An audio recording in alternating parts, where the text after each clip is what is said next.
Quand on a commencé à réfléchir il y a quelques mois avec Pascal, Didier et les responsables de la Fondation Gabriel Péri, on s'était dit, enfin c'est une idée qui était venue de Pascal, Didier, en disant il faut qu'on fasse quelque chose sur le Proche-Orient. Bon, ça fait plusieurs mois évidemment. Et bon, on se dit il faut absolument faire quelque chose et on a essayé de trouver vite un angle. Et l'angle, c'est celui que vous avez vu ici, en essayant de voir. Mais je crois que ce qu'on avait derrière la tête, c'était de dire bon, il faut qu'on sorte quand même de ce sentiment que rien ne bouge et qu'il n'y a pas d'issue, qu'il n'y a pas de solution et disons une espèce de fatalisme, de fatigue, etc.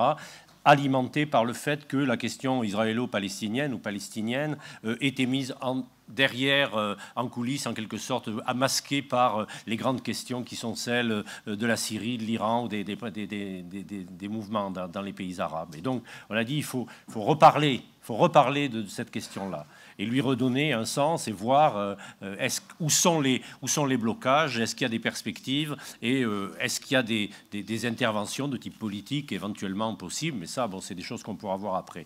Ce qui me semble, avec les discussions qu'il y a eu ici, avec les différents panels, c'est qu'on est dans une espèce de mélange extrêmement, disons, d'une espèce de chimie qui est un mélange de volonté de lucidité sur les obstacles, non pas d'illusion sur ce que serait le plan Kerry, mais sur ce qu'il montre en tous les cas de la période, et non pas comme un aboutissement, mais comme un démouement en tous les cas politique avec l'engagement de l'administration américaine, et qui nous a renvoyé d'ailleurs de façon assez logique, en tous les cas du point de vue à la fois sur ce qui se passait et en Israël et en Palestine, particulièrement en Israël, parce qu'on voit bien que si la politique du gouvernement israélien est un point de blocage extrêmement fort, une des solutions passe effectivement aussi par les changements dans l'opinion israélienne. Ce qui nous renvoie ensuite à ce que les Palestiniens eux-mêmes peuvent amener dans une discussion. On n'en est pas encore dans le moment du compromis, dans le moment de qu'est-ce que les opinions sont en capacité d'accepter,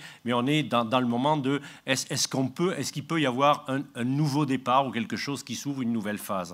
Et quand on parlait de la France, on voit bien que là, on est très sur sanctions, on est plus faible tous, hein, je pense, on est plus faible sur les initiatives politiques. Il me semble que là, il y a peut-être aussi à réfléchir sur le fait que la France doit prendre ses responsabilités, qu'elle n'est pas obligée d'attendre que toute l'Union européenne, que les 27 eux-mêmes soient en mouvement, mais il y a peut-être à réfléchir à des initiatives avec 2-3 pays qui pourraient, eux, impulser comme ils peuvent le faire sur d'autres questions. Je mets ça dans le débat parce que là, il y a certainement des prises de position concrètes, je ne sais pas si c'est avec l'Espagne ou si c'est avec la Belgique ou avec la Grande-Bretagne, qui permettraient à partir y compris de ce qui se passera d'ici le 29 et sans doute après, qu'il y ait des décisions ou pas, on verra bien comment ça se passera, dans tous les cas que les choses puissent continuer à avancer. Voilà, c'était essentiellement ça, à mon avis, qui montre l'utilité de ce colloque. Didier remerciera tout le monde. Moi, je dois dire que je trouve que ça a été un débat de très haute qualité et que c'est le résultat sans doute et des intervenants, mais aussi de toutes les personnes qui ont participé ici. Et je crois que c'est aussi une incitation à poursuivre la réflexion. Tout a été filmé. Tout a été filmé.